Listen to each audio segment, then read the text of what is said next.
Good morning, students. In previous classes, we had completed our 4 chapters, which is chapter number 1, 2, 3, and 4. Now we are starting with chapter number 5, which is complex number. So now let us see what is complex numbers. Yes, it is chapter number 5, complex numbers. यानी कि those numbers which can be represented in the form of z is equal to a plus iota b. Z is equal to a plus iota b are known as complex number, where iota is root of -1 and iota square is equal to -1 and iota to the power 4 is equal to 1. Right? So this part is known as real part, where this part is known as imaginary part because it consists of a term iota. ठीक है, तो iota के अंदर है तो iota is equal to root of -1. अब तक जो हम 10th क्लास में जो भी हमारे पास रूट में नेगेटिव नंबर आ जाता था तो हम उसको छोड़ देते थे, नॉट अ रियल नंबर बोलते थे. तो ऐसे जो रियल नंबर्स नहीं होते हैं दोज आर इमेजिनरी नंबर्स. तो where iota is equal to root of -1. ठीक है, तो iota square is equal to -1 and iota to the power 4 is equal to 1. Now let us see example number 1. This is given by 4x plus iota into 3x minus y is equal to 3 plus 6 into iota into -6. So comparing real and imaginary parts on both sides, we have 4x is equal to 3, so that's why x is equal to 3 by 4, and 3x minus y is equal to -6 by comparing the imaginary part. तो इसमें x की value हमने replace कर दिया तो 3 into 3 by 4 minus y is to 6, तो इससे y is to 33/4. That is what we have got the value of this. Now next we have the algebra of complex numbers in which we will study about the addition, subtraction, multiplication of complex numbers. तो based on those operations we have another example which is example number 2. Example 2. What is example 2? This is first part. We have to represent example number 2 is given that express the following in the form of a plus iota b.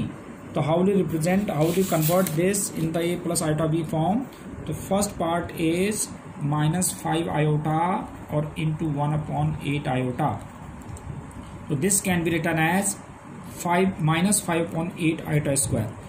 As you know that iota square is -1, ये -1 होता है तो इसको हम ले सकते हैं 5/8 into -1 minus, तो दिस बिकम्स 5/8. बट हमें इसको रिप्रेजेंट करना है a प्लस आइटा b के फॉर्म में, तो this can be represent 5/8 plus 0 into iota, तो a प्लस आइटा b के फॉर्म में आ गया. Right, now we have another part of this example. Second part, this is minus iota or into 2 iota or into -1/8 iota whole cube.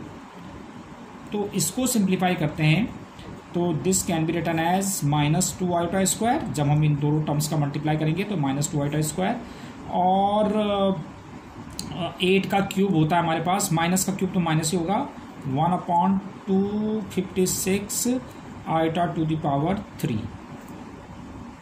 तो आपको पता है कि आइटा स्क्वायर कितना होता है -1, तो 2 इंटू -1 ये हो जाएगा और -1/256, और आइटा क्यूब को हम ले सकते हैं iota square into iota, iota square -1 into iota, तो दिस इज माइनस आयोटा, तो it can be written as minus iota.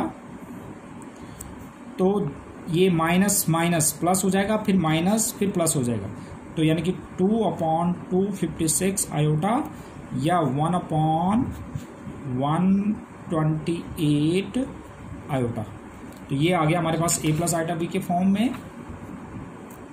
Iota square नहीं 2, दिस वाज 2 आयोटा ना, यस, तो 2 नहीं, ये दिस इज 512, ये है 512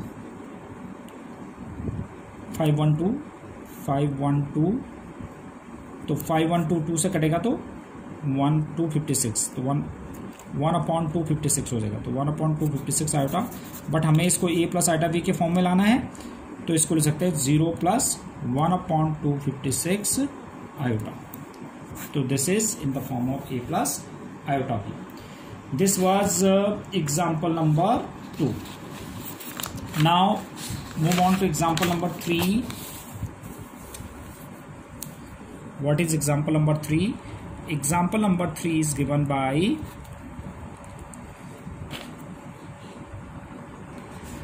so again we have to represent this example number 3 in the form of a plus iota b. तो 5 - 3 iota cube, तो a - b का होल क्यूब लगाओ, तो this is a cube minus b cube minus 3a² b plus 3ab², तो 3ab², right. तो 5 × 5 = 25, 125 ये हो जाएगा, माइनस 3 × 9 = 27, और आयोटा क्यूब को अभी हमने निकाला था माइनस आयोटा, ठीक है। आयोटा² इंटू आयोटा, आयोटा² -1 होता है इंटू आयोटा, तो माइनस आयोटा, तो ये हो जाएगा प्लस 27 आयोटा माइनस 25, 3 × 75, 3 × 225, तो ये हो जाएगा 225 आयोटा। और ये हो जाएगा, देखो आयोटा² -1 होता है, तो इसलिए ये माइनस बन जाएगा। 9 3 × 27, 27 × 5, 27 × 5, 5 7 × 35, 5 2 × 10, 13, 135, तो 135 ये हो जाएगा माइनस का 135, राइट। तो अब माइनस 125 - 135 दैट इज -10 और माइनस 198 आयोटा। तो this is a plus iota b. Now we have another example, example number 4, which is again we have to express this in the form of a plus iota b, to -√3 और plus -2 और into 2√3 minus iota. Again we have to convert this in the form of a plus iota b. तो it can be return as -√3 plus, अब देखो ये जैसे हमारे पास root of -2 है, it can be return as 2 × -1, तो इसको मैं √2 × रूट ऑफ -1 लिख सकता हूँ, तो this becomes √2 iota, root of -1 होता है आयोटा, तो ये हो जाएगा √2 आयोटा, और ये हो जाएगा 2√3 और माइनस आयोटा। अब मल्टीप्लाई दीज टू, ये हो जाएगा 2 3 × 6 -6, इसका मल्टीप्लाई इससे करेंगे तो प्लस √3 आयोटा, इसका इससे करेंगे तो ये आ जाएगा प्लस का 2√6 आयोटा, इसका इससे मल्टीप्लाई करेंगे तो ये आ जाएगा माइनस का √2 आयोटा²।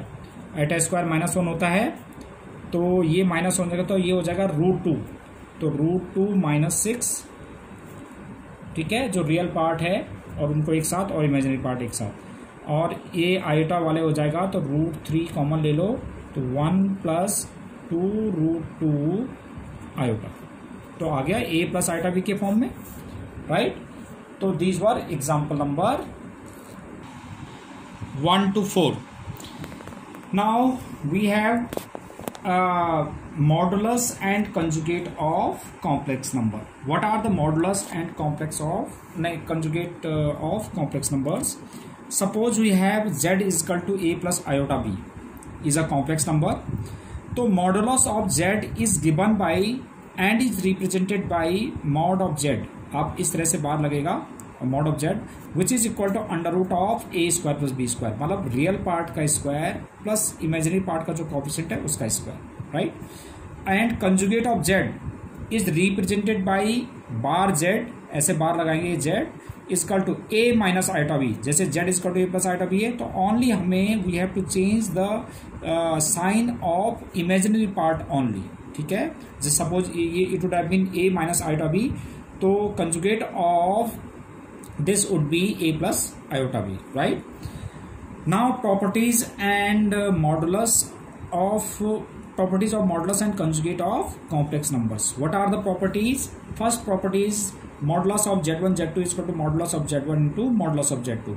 Similarly, modulus of z1 upon z2, it can be written as modulus of z1 over modulus of z2 provided modulus of z2 does not equal to 0, क्योंकि डिनोमिनेटर 0 नहीं होना चाहिए. 0 अगर डिनोमिनेटर होता है तो वो इमेजिनरी बन जाता है. And this is conjugate of z1 z2 is equal to conjugate of z1 into conjugate of z2, and fourth part is z1 plus minus z2 conjugate is equal to z1 conjugate plus minus z1 z2 conjugate, and fifth property is conjugate of z1 upon z2 is equal to conjugate of z1 upon conjugate of z2. So these are the properties which we have to use in the questions of presiding exercises. Okay, नहीं exceeding exercises. अब देखिए, अब इस पे base देखो. पहले मैं एक प्रूफ बता देता हूँ आपको. एक प्रूफ बता देता हूँ कि एक फर्स्ट पार्ट है जो इसका प्रूफ बता देता हूँ कि कैसे z1 z2 इसका to conjugate of modulus of z1 into modulus of z2 होता है. तो सब अब इसमें प्रूफ देखिए आप कि modulus of z1 z2 is equal to modulus of z1 into modulus z2. तो let us suppose that z1 is equal to a plus iota b and z2 is equal to c plus iota d. तो z1 z2 कितना हो जाएगा? Multiplication of these two. तो a plus iota b into c plus iota d. तो ये आ जाएगा हमारे पास z1 z2 देखो a c और प्लस आयोटा ए डी और आयोटा बी सी और iota square b d. Right. तो इसमें जो आयोटा स्क्वायर -1 होता है तो a c minus b d को एक साथ ले लिया और आयोटा वाली टर्म्स एक साथ ले लिया ताकि ये ए प्लस आयोटा बी के फॉर्म में बन जाए. अब मॉडुलस क्या होता था? जैसे z equal to a plus iota b होता था तो मॉडुलस क्या होता था? Under root of a square b square. तो इसमें ए की जगह ये है, बी की जगह ये है, तो under root of a square plus b square. Right. इसको सिंप्लीफाई करेंगे आप तो ये आया और इसको हमने एक साथ रख दिया तो ए स्क्वायर बी स्क्वायर को हम क्या लिख सकते हैं? मॉडुलस ऑफ z1 और it is modulus of z2. This is what we have to prove. Right. Now example number 5, we have z is equal to 2 minus 3 iota. We have to get the multiplicative inverse of z. So if we have z is a complex number, then what will be the multiplicative inverse of z, which is given by 1 upon z. यानी कि 1 upon Z. जैसे हम multiplicative inverse कहीं भी निकालते तो क्या करते थे? जैसे ए था तो उसका मल्टीप्लिकेटिव इन्वर्स क्या होता था? 1 अपॉन ए. तो ऐसी जेड का मल्टीप्लिकेटिव इन्वर्स 1 अपॉन जेड, तो 1 अपॉन 2 माइनस 3 आयोटा. और इसके कंजुगेट से अगर हम मल्टीप्लाई कर देते हैं, कंजुगेट मतलब ये माइनस है तो प्लस से मल्टीप्लाई कर देते हैं ऐसे, ताकि इसका जो डिनोमिनेटर है वो आपके पास ए प्लस आयोटा बी के फॉर्म में आ जाएगा. तो अब देखो 2 का स्क्वायर 4 और 3 का स्क्वायर 9, आयोटा स्क्वायर -1 होता है तो प्लस बन जाएगा 9. तो 2 अपॉन 3 13 प्लस 3 अपॉन 13 आयोटा. तो ये आ गया हमारे पास. हमें से याद रखना कि कोई भी कॉम्प्लेक्स नंबर जब भी आप सिंप्लीफाई करते हैं तो वो ए प्लस आयोटा बी के फॉर्म में होना चाहिए. अब इसी पे देखिए आप, we have example number 6. Example number 6 का जो आपके पास फर्स्ट पार्ट है ये तो बड़ा इजी है, आप कर लोगे. इसके कंजुगेट से मल्टीप्लाई कर देंगे आप. जैसे 1 माइनस रूट 2 आयोटा है तो उसको ऊपर नीचे 1 प्लस रूट 2 आयोटा से मल्टीप्लाई करके सिंप्लीफाई कर देंगे. आपने ध्यान रखना है कि ये ए प्लस आयोटा बी के फॉर्म में आना चाहिए. अब सेकंड पार्ट को देखो आप, इसको कैसे सिंप्लीफाई करेंगे. We have to represent this question in the form of a plus iota b. तो आयोटा टू द पावर -35 को ले सकते हैं 1 upon iota to the power 35. अब हमेशा याद रखो जितनी भी बड़ी पावर वाले जो आयोटा को सिंप्लीफाई करना है तो उसको आयोटा की पावर 4 में ब्रेक करो, क्योंकि आपको पता है कि आयोटा टू द पावर 4 क्या होता है? आयोटा टू द पावर 4 होता है हमारे पास, आयोटा टू द पावर 4 होता है 1. तो 1 की पावर हम कुछ भी रखेंगे तो 1 हो जाएगा, बहुत सिंपल हो जाएगा. तो आयोटा टू द पावर 35 को 4 में कैसे ब्रेक किया? आयोटा टू द पावर 4 और उसकी पावर 9, 9 4 से 36 और इनटू आयोटा की पावर -1 कर दिया ताकि ये 35 बन जाए. राइट. 36 माइनस 1 35. तो इसको ऐसा कर दिया. अब आपको पता है कि आयोटा पावर 4 1 होता है, 1 की पावर 9 1 ही हो जाएगा, तो 1 अपॉन 1 और आयोटा की पावर -1 था नीचे तो ऊपर जाके आयोटा की पावर 1 बन जाएगा. तो इसको 0 प्लस आयोटा लिख सकते हैं. तो ये प्लस आयोटा बी के फॉर्म में हो गया. तो बेटा आपने क्या करना है कि मुझे जो है ये आपने नोट्स बना देने अपनी नोटबुक में, सारे एग्जाम्पल्स और जो मैंने इसमें प्रॉपर्टी प्रूफ भी कराई है वो भी करना है. बट आप जो है एक्सरसाइज 5.1 ये मुझे सेंड करना है ओनली. आपने सेंड जो करना है मुझे only exercise 5.1. This is homework. और जो आपने मुझे सेंड करना बेटा, टाइमली सेंड करेंगे आप, तभी मैं आपके अटेंडेंस मार्क कर पाऊंगा. तो that's it for today's class. Thank you very much.